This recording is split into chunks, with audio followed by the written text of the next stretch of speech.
ஐயப்போ சுவாமியே.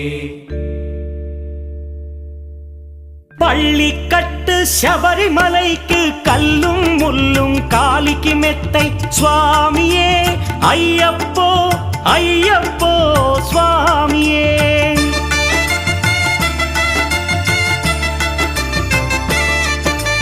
பள்ளிக்கட்டு சபரிமலைக்கு கல்லும் முள்ளும் காலிக்கு மெத்தை சுவாமியே ஐயப்போ ஐயப்போ స్వామియే నీ అభిషేకం చేయండి హారతులిచ్చి కొలవండి ఇరుముడి స్వామికి భక్తిగా ఇచ్చి వేదన తీరగ వేడండి అయ్యప్పను కని పిలవండి స్వామియే అయ్యప్పో అయ్యప్పో స్వామి.